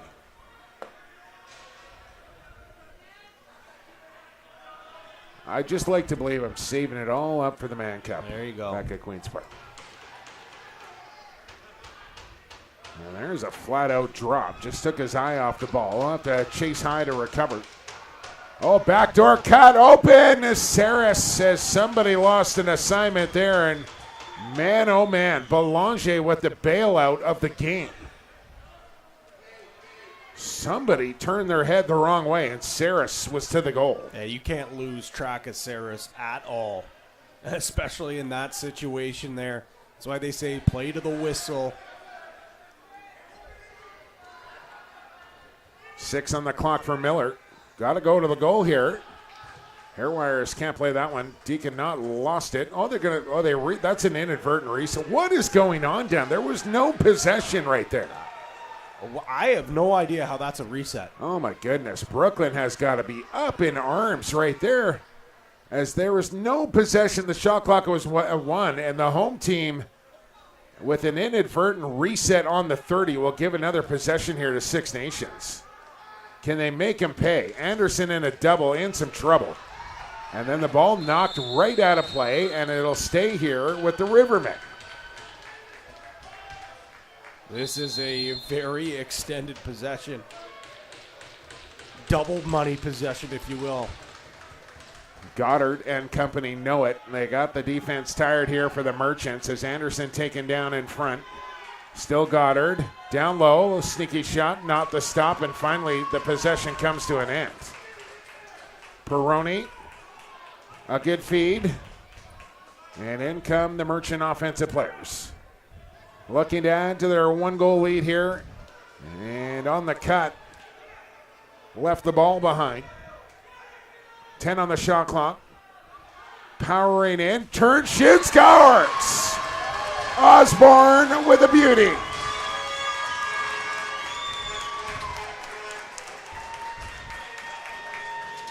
Huge goal there from Liam Osborne. 2-goal lead restored for Brooklyn. How about Osborne, the Swiss Army knife for this Merchants team? Just throws out the truck stick, gets it to the corner, and fights through a couple of hard cross checks and puts everything into that sidearm shot to the top corner. Well, they battled back from 4-1 and 3-0 to tie the game at 6. But as you know, Pat, and still a ways to go as Tyler Brown turned aside. New shot clock here for the Rivermen. Again, sometimes when you dig that hole, you work so hard to get back to level ground. You just can't seem to find that next one to put you over the top. And right now the Merchants, they let them get back to level ground, but they have not let the Rivermen lead this game yet. But with that being said, let's remember just a few hours ago, 7-5 Miners to the late stages of that game. Yeah. Before 3 straight from the Muskies down the stretch would take the game. Stephen Keogh, the game-winning goal. What a game for him, eh? Unbelievable. There's Marinier. McLeod will run it down high. A good stick there to knock that one loose by Elvin. Here's Pfeiffer. That one is wide short side. Ball to center, saved, but shot clock over. I mean, this is clearly the most boisterous crowd we have seen this week. Oh, yeah. Inside the Iroquois Park Sports Centre. And they're behind their Merchants here in the third period, trying to punch their ticket to the President's Cup final. They're 12-10 away from doing it. Hairwires on a spin move. Backdoor feed, and across was not. The shot was off the mark, and then Thunderhill ripped one. As it comes out to center, 3 on the clock for Hairwires from 58 out. Tested Deacon Knott, who gave up a rebound. And a nasty check there from Hairwires on Osborne goes undetected. Merchants back with the ball. Feet inside. Got away from Saris. Quick turnover there on Brooklyn. Through the middle. Blake Gibson McDonald down to the crease. Scores!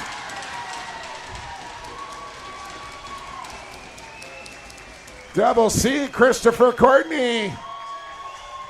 Showing up. 8-7. Now that is a juice goal. Kranz gets this up the floor. McDonald finds the wily veteran. Nobody picked him up. Nobody, absolutely no one. And he says, I'm going to take this to the rack and score. And now the Rivermen crowd that have made the trip to Iroquois Park, they're starting to feel good. I'm wondering how long that trip was, Pat, because it was 2 different lengths for me yesterday. It was an hour and 40 there, 3.5 on the way back. I hope they had their 407 transponders out. Oh, man.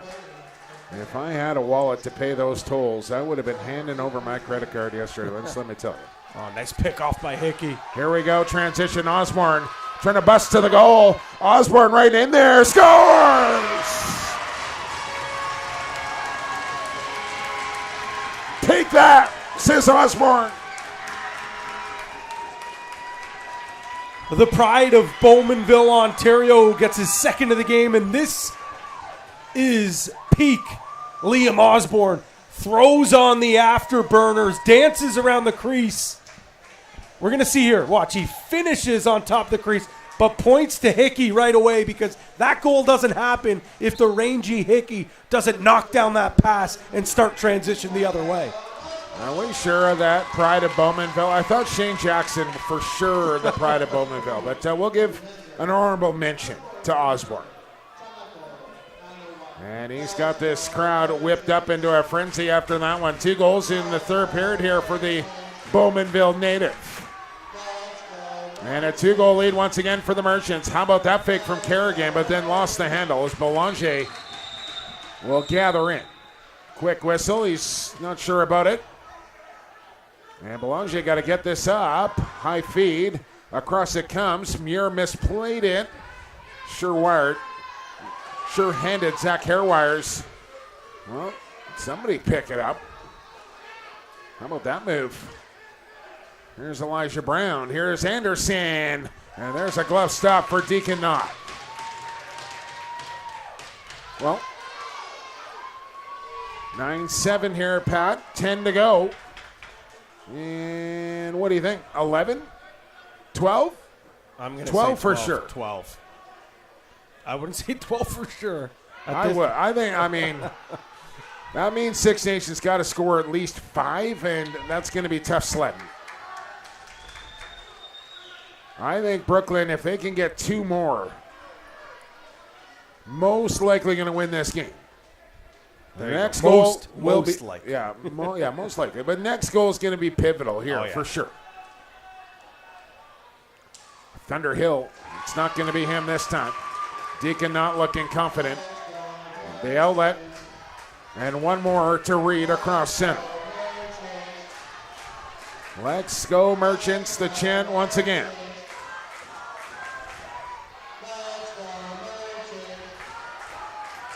Here's Piper. Here's Marinier. It's in! Oh, Belanger will want that one back. As maybe the first softie we've seen maybe this week on Belanger, and it comes at the worst time possible. We'll see Marinier gets it over to the far side, and he's going to unload a Buckeye bomb high to low. Belanger gets a piece of it, and that goes through the legs, off the pipe, off the shoe, and into the net. Well, the biggest lead of the game matched once again here by the Merchants. 3-0, 4-1, now 10-7. Problem here for Six Nations is there's only 8.5 minutes to play. And now you got to think about just playing perfect the rest of the way if you're the Rivermen and try and get this game to level ground at 10 and maybe overtime. That has been a tall order against this high-powered Merchants team that has just found a way to win games all year long over Six Nations and here at the President's Cup, undefeated so far. A shot clock violation this time. Do they want the media timeout? They're not going to get it. I think they wanted it, but they're not going to get it. Tyler Brown back in. They'll kick it off to Thunderhill. Good stutter step there. Inside was Bomberry, but the pass was high out of his reach. It was a good look from Thunderhill. He was open.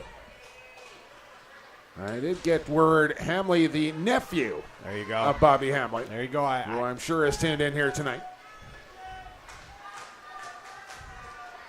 You had to know. Pfeiffer, good tuck, good flip, backhand shot blocked by Muir. That's a nice job there from Brooker Muir. And a good run to go along with it. But they need goals, and they need them now, down 3. Hairwires backpedaling in.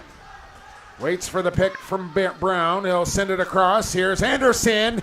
A big save for Deacon Knott. Gave up a rebound, but Peroni and company were there. And now you want to start to manage the clock here a little bit, Greggy. With a 3-goal lead and approaching 6.5 to play. Marinier not wasting any time. As here come the Rivermen again. Dan Miller has been held off the goal sheet so far in this one. They could use one from 77 now. It's Thunderhill down to Miller. He's inside. And he's stuffed on the doorstep by Deacon Knott. Here's Osborne again. Look at the speed here from Osborne. Oh, he steered aside there by Belanger. Maybe a game-saving stop there. I mean, that's a sell job, and the referees bought it by Osborne. Well, probably a little bit of a force. I get it. If I ran that fast, I probably would take every opportunity I got as well. But you talk about managing the clock. Probably could have pulled up, allow his offense to get out there, but he works hard to get that ball back. I like that. Yeah, they did get possession. Nonetheless, Pfeiffer, pass across. Oh, look out. That one looked in, and I'm sure we'll get a replay of it, but one hit Belanger, hit the turf, hit the crossbar, and then came back down. And man, oh man, I don't think he could come any closer than that. Now, Belanger's leg pad is off kilter here, and is he undoing a strap on purpose here? I think he wants to try and get a whistle. Knott will get a save. I think Belanger just undid a pad strap intentionally here to try and get a whistle. A wraparound attempt won't work for Hairwires.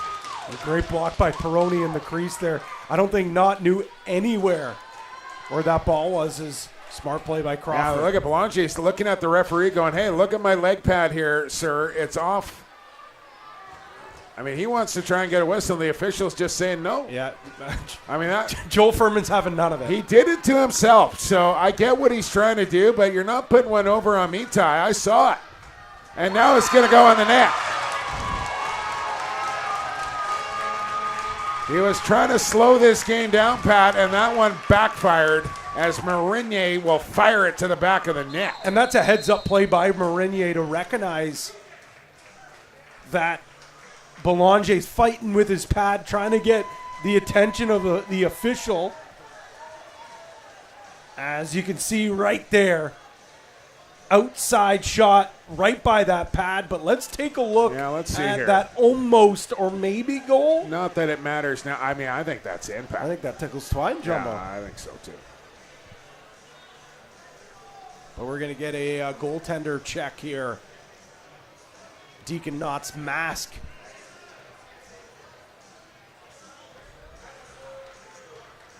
Going to take a look at the cat eye cage. Well, we saw Nick Demuth get checked on his stick at the end of semifinal number 1. Now they're going to take a look at Deacon Knott's mask, and I can't, as far as checking goalie gear goes, usually it's, the leg pads are flared out, or the jersey's too long, or the shoulder pads are a little high, or the jersey's, not covering the wrist area.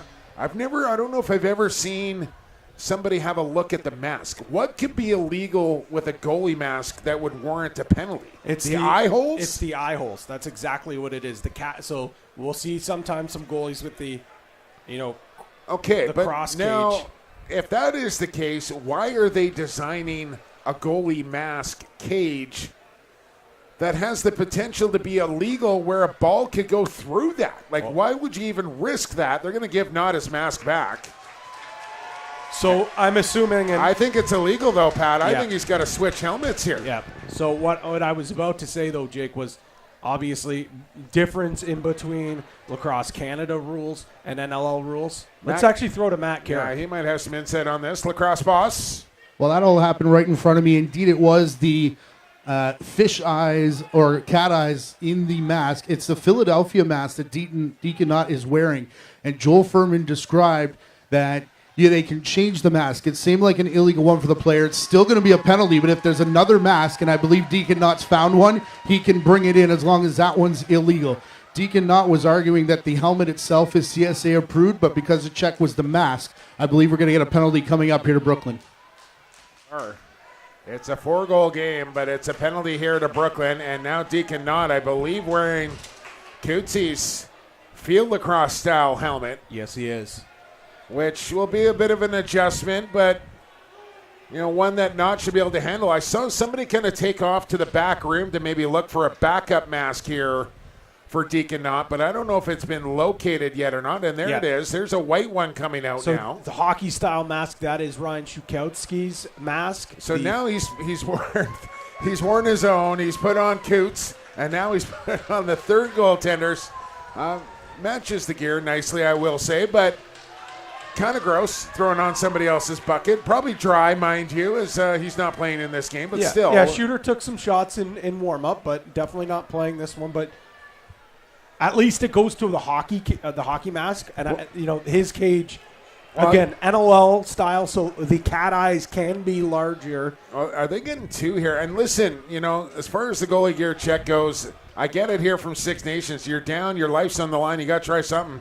We saw Edmonton try and call it. We saw this happen in the Rocky Mountain Junior Final in Game 7 in the decider, a goalie gear check. We saw it in the Peterborough Series. We've seen a jewelry check here by Ladner. Guys, everything is going to be called here, or at least attempted to be called, so you better be prepared. Matt Carrick, what do you got? Actually 2 and 10. And they're making Marinier serve the deuce here. Matt Duncan's come over, and he'll serve the 10-minute portion of the penalty. Elliott, that's serving at him. As Goddard going to knock this across center. Hickey wants to go quickly, but they got a 4-goal lead here and under 5 to go, and the clock is the enemy of the Rivermen now. But we are now minutes away here from a matchup in the final of 2 undefeated teams at the President's Cup, as Samard can't keep it on the right side of center. Can the Rivermen pull it out of the fire here late with a power play to start? I mean, it's must-score territory now, Pat. You got to score on this power play here. You don't have to be frantic and panic, but there's the goal. And I'm saying this right now, that's all because of not wearing a helmet that he's not used to wearing. It's a different cage. I mean, come on. He's going to throw it at your feet. That's junk. And if you can't see down there like you normally can, that's a problem. Like, take a look here. I mean, if not, when have you ever seen him letting a goal like this? Not to discredit the great shooting of Brown, but trickles in, goes off his pad and in the back of the net. This could be absolutely massive here. There's enough time here. Yeah, there's plenty of time. 3-goal lead now after the power play goal from Elijah Brown. And let's not forget, he's going to have to figure out his mask situation for tomorrow's games, whether it's the bronze or the gold medal game. There's a big face-off win for Reed. He's done a nice job of that all week long. Rivermen are going to double the ball carrier at every turn. Kerrigan needs to clear out of there and get low. They keep a man back here momentarily, but now Hairwire is to the bench. Down to 6 on the shot clock. Kerrigan going to try and get a reset on Squire. Belanger will make the save. He's going to need to be perfect the rest of the way. I said, get to 11, you're probably winning. That's where they stand now as Peroni looked off Osborne, who was wide open in front of the goal. You're up 3. I like the decision. I love the decision from Peroni because if you get that to Osborne, he's shooting it. He's not holding back. A chance to run 30 here for the Merchants. A pick from Saris, turned the corner, inside, knocked down, got the shot off. But it's stopped by Ty Belanger once again. 2:45, tick, tick, tick, here in the third. Dan Miller, rink wide. It's Brown with it. Loading, toe drag, right to the goal, off the crossbar and stayed out. Oh, mercy. You can't come any closer.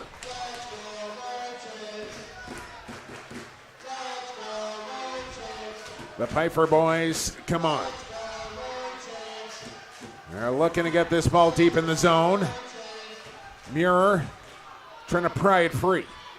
Saris calmly down the wall. 6 on the shot clock for Piper. He'll play it out to Saris, who will, did he get that on? No, that one's off the mark and out of play. Shot clock violation, and now just 2 minutes to go.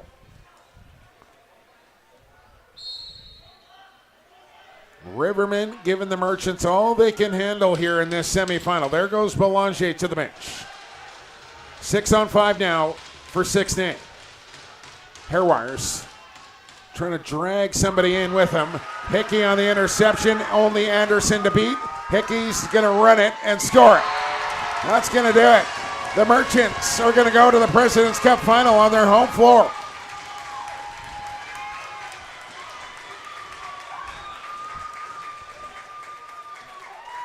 Not without some drama, but a beautiful pickoff pass. Hickey, an absolute weapon out the back door. Big body, big frame, big brain, as he's able to anticipate that pickoff and put the icing on the cake here for Brooklyn. Well, I said it yesterday, Pat, and maybe the day before. I can't quite remember, but, I really felt like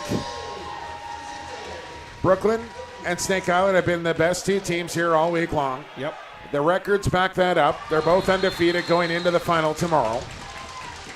The experience of Edmonton and Six Nations found their way into the semifinal, and I really like the bronze medal matchup here too. I'm really looking forward to that bronze medal game between the Miners and the Rivermen tomorrow as well. And now everybody just needs to have cooler heads prevail here down the stretch of this one. That delayed penalty coming up here for Six Nations. Oh! Yeah.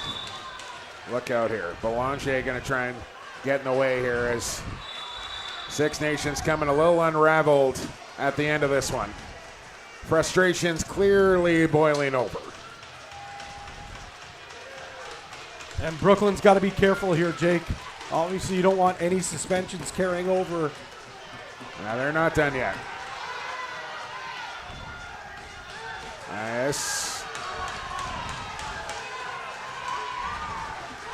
This is not what you want to see here at the President's Cup.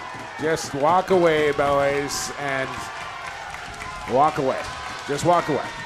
And that's what Will McLeod's trying to do, calm down his team. As they got to play for a gold medal tomorrow. I get it. Six Nations frustrated. They were right there. They're going to come up short, and tempers boiling over here in Whitby. And the Merchants aren't going to back down from nothing either. So this may be pretty predictable at the end of the game, I would say, but you just want everybody to get out of this one healthy. There's still another day to go. Yeah, both teams obviously have something to play for. Six Nations have that bronze medal game. But no doubt this team is... And it's too late for this, Pat, right? Like, yeah. It's pointless, really. It's not going to make a difference in the outcome of this game. And if you wanted to play the intimidation role, you had to do that much earlier in the game to impose your will on a younger, inexperienced team. And it's just too late now. It's not going to do anything. I mean, maybe you get your pound of flesh, but big deal.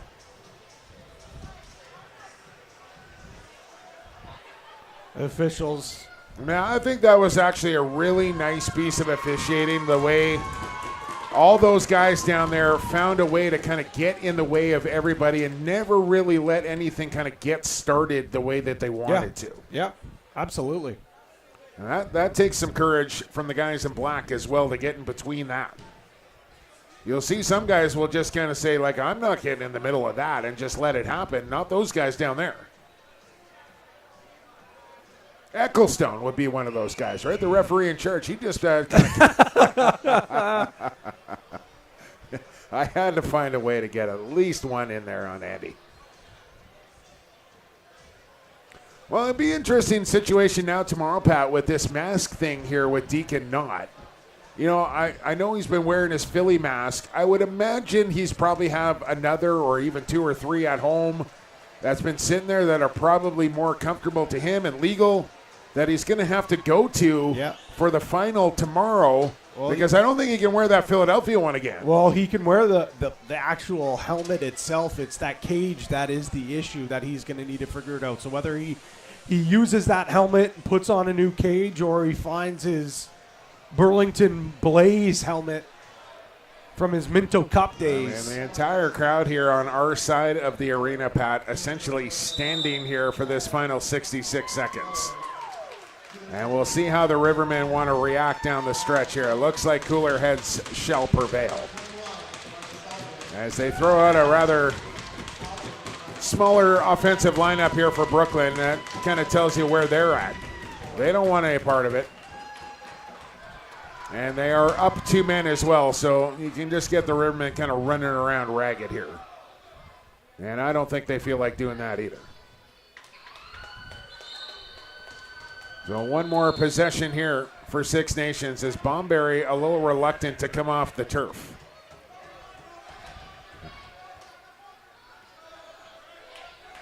Now they got too many. Oh, they pulled the goaltender, so they don't have too many out there. But an empty net. Not going to matter here, Pat. Our final is set. The 5-0 Brooklyn Merchants will take on the 5-0 Snake Island Muskies in the gold medal matchup tomorrow. And we are set for a dandy final day of the President's Cup. As the bronze medal matchup will be Six Nations against Edmonton and Snake Island against Brooklyn in the gold. 3 o'clock, 7 o'clock, your 2 face-off times here from Whitby. You want to go out on a limb, players of the game? I'm going to say... Our track record has them to be great. You were pretty good a couple nights ago. I'll let you have the first guess here. All right. Anderson for Six Nations. I will guess Osborne for Brooklyn. I think Osborne's a great pick. I was going to say Jacob Hickey out the back door, but let's go with Hickey, and let's say I do like your Anderson pick, but maybe Zach Harrowires. Okay. We'll find out. Handshakes underway here, and good to see some respect shown between the two clubs after a heated affair. And once again, your schedule for tomorrow, Pat, 20 games down, just 2 more to go on the final day of the President's Cup tomorrow. And should be 2 great games. Like you said, that bronze game, Edmonton, Six Nations, 2 teams, perennial powers when it comes to this tournament, the President's Cup. Edmonton looking to get their 3rd straight medal, and the Rivermen looking to claim bronze for just the 2nd time in their history. But how about this?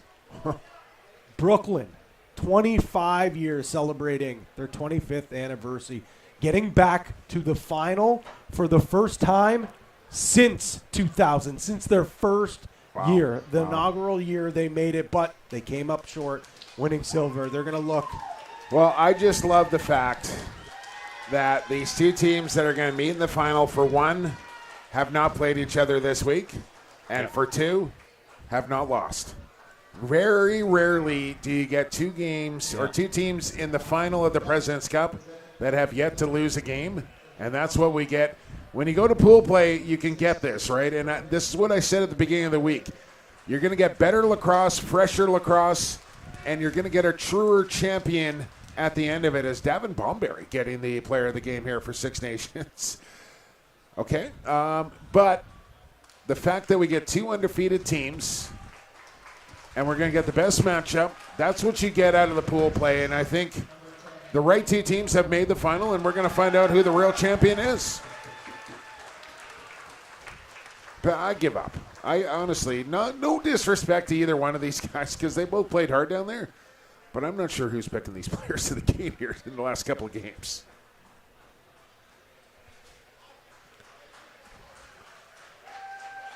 McLeod and Bomberry, your players of the game in this one, as the Merchants salute the home crowd. And they salute them right back. The Rivermen, well, they'll be back tomorrow to take on the Miners at 3 o'clock. Matt Carrick has the man of the hour down in orange. It's Deacon Knott with Matt Carrick. Thank you very much. Just 8 goals against a really good offensive team. What was working well, and what were you seeing on the floor today? Yeah, I mean, like, we play these guys all year and get lots of reps against them, and I know a lot of them, I grew up playing against them, so, you know, it's reps. They don't like to shoot where they don't like to shoot, so it's nice that way, but you just got to focus in, especially the chatter before the game and after, so it's good to get another win against them. Talk me through the mask situation. I know that's your NLL one. I know they were checking the cat eyes there. What did you see in that moment? Did you think you were legal? Yeah, so, I mean, I use the cat eye in NLL as well.